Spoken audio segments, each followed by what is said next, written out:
Salut à tous, on se retrouve pour une nouvelle vidéo et c'est une vidéo WWE News. Donc là, actuellement, c'est en train de se faire la vidéo. Donc après, je les mettrai tout en ligne, le résultat SmackDown du 10 juillet 2020, le premier épisode de WWE News. Et donc là, on va attaquer le deuxième épisode de WWE News. Donc pour la première news, eh bien, Extreme Rules, un bar fight entre Jeff Hardy et Sheamus. Nous aurons le Wyatt Swamp Fight, nous aurons le Eye for an Eye match et nous aurons également une troisième nouvelle stipulation Extreme Rules. Après avoir perdu contre Sheamus dans un match simple à Backlash, Jeff Hardy aura en effet droit à un combat dans un lieu qu'il connaît bien. C'est le Miz et John Morrison qui lui ont proposé un rematch, mais pas n'importe lequel, un bar fight. Jeff Hardy a accepté et nous aurons donc un bar fight entre Sheamus et lui à Extreme Rules. Comme pour chaque nouvelle stipulation, il va falloir attendre le moment venu pour découvrir ce qu'elle nous réserve. Nul doute que ce sera également un match cinématographique, mais ça n'a pas été annoncé pour le moment.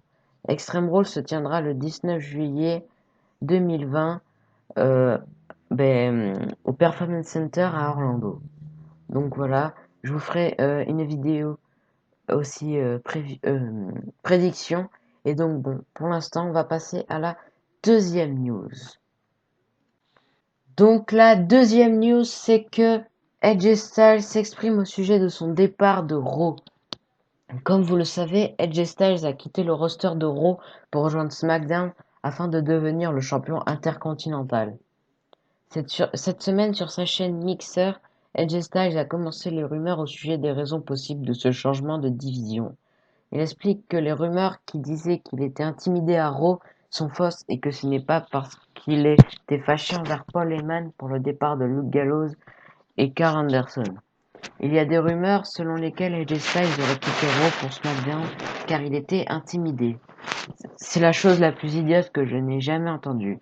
Je veux dire, je suis un adulte. S'il y avait de l'intimidation à un point où j'allais partir de Raw pour SmackDown, j'aurais réglé la situation. Que je me fasse battre ou non, je vais toujours m'en occuper. Je suis un adulte, alors je vais seulement dire ça. Quand on parle de la rumeur de moi qui était fâché envers Paul Heyman pour le licenciement de Gallows et Anderson, car ils n'auraient rien fait, ce n'était pas du tout ça. Je vais vous donner un avant-goût de ce que moi, Gallows et Anderson savons déjà. Il est un menteur. Maintenant, vous le savez. Je suis sûr que vous avez déjà entendu ça de l'époque de l'ECW. Il est un menteur chevronné. C'est mon opinion sur le sujet. Mais Paul Heyman leur a menti à propos de quoi? Edge Styles n'a pas voulu en dire plus en s'expliquant qu'il faudra écouter les prochains podcasts de Gallows Anderson comme ils ont pour l'intention de briser le silence sur ce sujet. Nous aurons peut-être un jour la réelle raison pour laquelle Styles a décidé de changer de roster. Donc voilà, c'était tout pour la deuxième news. Et donc on passe à la troisième news. Donc la troisième news, c'est est-ce qu'il y aura Evolution 2 ou le Hall of Fame prévu en août. Donc Tom Colohu de Sportskeeda affirme n'avoir rien entendu au sujet d'un Evolution 2 et trouve la rumeur très peu probable, sachant que la WWE a besoin de femmes pour SummerSlam. Pour lui, le Hall of Fame pourrait se tenir à la place. Sin Ross Sapp avait dévoilé en début de semaine qu'un programme spécial devrait avoir lieu le week-end suivant SummerSlam. Alors Evolution 2 ou le Hall of Fame? En octobre 2018, la WWE organisait la première et seule, pour le moment, édition d'Evolution, un pay-per-view 100% féminin qui avait vu Ronda Rousey battre Nikki Bella dans le main event ou encore Becky Lynch battre Charlotte Flair dans un Last Woman Standing match. Le show n'est pas revenu en 2019, mais la fédération serait prête pour 2020. Et c'est même pour très vite, selon Pro Wrestling Unlimited. Des discussions auraient en effet lieu pour organiser Evolution 2 le dimanche 30 août, soit une semaine après SummerSlam. Si tel est le cas, un nom bien connu sur le circuit indépendant pourrait faire ses débuts. C'est celui de Tessa Blanchard, qui n'est plus à Impact Wrestling et qui intéresserait la WWE. Pour l'instant, la WWE n'a pas confirmé la tenue d'Evolution 2. S'il a bien lu, il est alors fort à parier qu'il se tiendra au Performance Center ou à la Full Sail, tout comme SummerSlam, maintenant que le retour des fans est attendu pour fin septembre. Donc ça, c'était tout pour la troisième news. On passe à la quatrième news pour ce deuxième épisode de WWE News. Donc la dernière news, c'est que les cartes Slam Attacks reviennent en France et Belgique.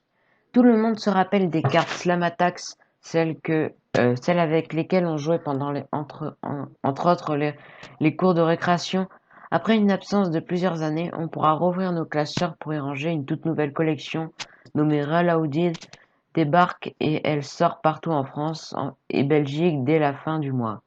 Ainsi comme nous le dévoile WWE Fan France, cette nouvelle collection de Slam Attacks sera disponible chez tous vos marchands de journaux et points de vente habituels. Elle sera accessible dès le 30 juillet en France et Belgique. Pour ceux qui aient des prix, le booster sera 1 euro.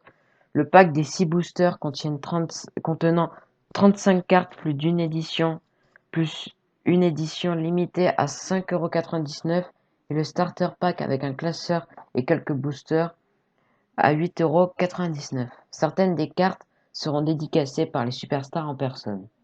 Il est également possible d'acheter ces nouvelles cartes Slam Attacks sur internet à ce lien, donc je vais vous le mettre dans la description. Voilà donc une bonne nouvelle concernant le catch en France et la Belgique. Donc c'était tout pour cette vidéo. Donc je vais vous mettre le lien pour aller acheter les cartes Slam Attacks. Et donc c'était tout pour cette vidéo. Je ne ferai pas de preview d'Euro cette semaine car j'ai pas le temps. Ah quoique si en fait, je pense vous en faire une.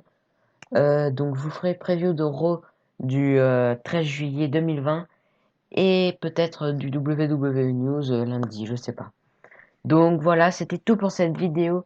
Et donc, c'était WWE Fan. Abonnez-vous, lâchez des pouces bleus et faites-vous plaisir. À plus.